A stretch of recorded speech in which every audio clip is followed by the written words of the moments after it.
I specialize in deliverance from witchcraft, which is an unusual specialty. Yeah. And frankly, it comes out of the deliverance that I received from witchcraft as a result of coming out of the Satanic coven as a child. So God, a lot of times I think God uses us in the area where He's brought healing, the areas where He's brought us through to victory. He will then release us to help others. Deliverance isn't popular in the churches. It's a controversial subject, but people that have been subjected to satanic ritual abuse really require deliverance, because the mind control programming and the rituals that people have been subjected to involve a transfer of evil spirits. And although it's a difficult subject, it's one that is an important ministry of the church and was an important ministry for Jesus. Almost a third of His ministry was deliverance and healing. Yeah. And that, I think one of the things that frightens people is they see the things in Hollywood, the movies, and they think of The Exorcist, and under the power of the Holy Spirit, none of that drama is necessary. Mm-hmm. Satanic ritual abuse is the most heinous form of child abuse on the planet. It involves the torture of children to induce a trauma state where mind control can be introduced through hypnosis and witchcraft. Children that have been subjected to ritual abuse have been subjected to severe forms of rejection and abandonment as part of the protocol for causing dissociation and breaking the heart of the child. Ritual abuse includes sexual abuse, very frequently sodomy.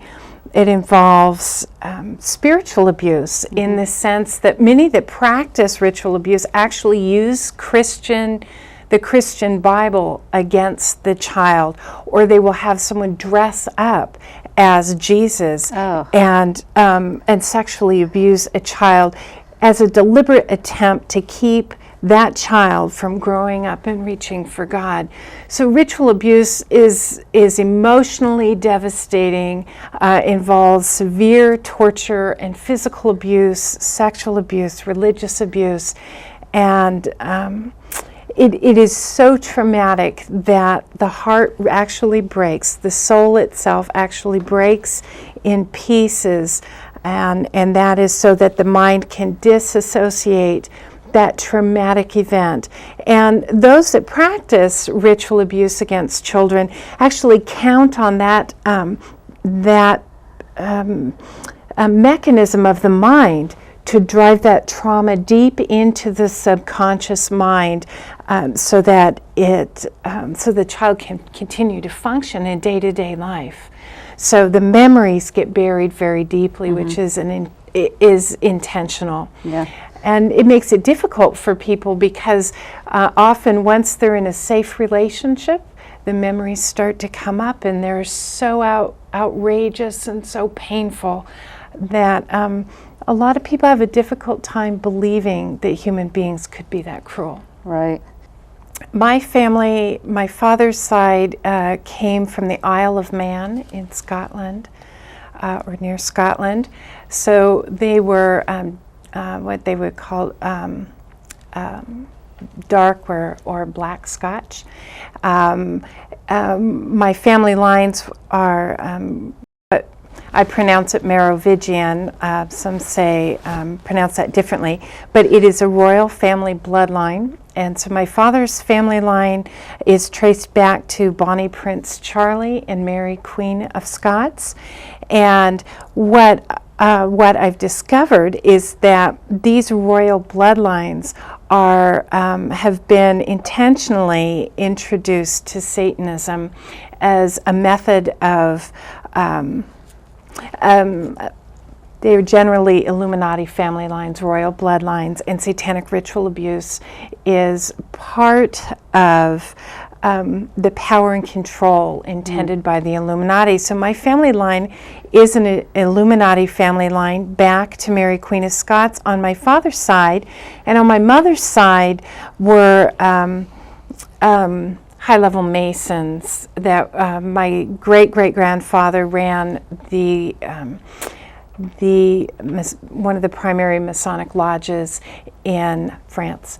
So both sides of the family had high-level Masonry and Illuminati. And what that meant for me is in the occult, they believe that royal bloodlines have occult power. And so by combining specific bloodlines together, they believe they are generating a specific type of occult power. They also breed, and like horses, they breed their children for intelligence. So they test intelligence and start working with children very, very young to develop mind control slaves that are paradoxically trained into leadership, ultimately for the goal of the New World Order. So where do you think the direction they would have taken you had you not become a Christian? If I had not become a Christian, my cult assignment was to be a physician and to be involved in, I don't know whether they were pushing me in the direction of psychiatry so I could do mind control, but certainly the goal was chemistry and a license as an MD. Okay. Would you say, where does the royal bloodline for the Illuminati end? Are there a lot of the royal families throughout the world that are involved in this? Absolutely. So the royal bloodline, the Merovingian bloodlines, go back to Charlemagne. And so Charlemagne was, this was 300 AD, he was a paganist and converted to Christianity. It appears almost for political gain and maneuvering. But back to Charlemagne is where the royal bloodline started. They are believed to be actual descendants of King David and Jesus Christ. And so that's what they believe. So these royal bloodlines are in all of the European royal families.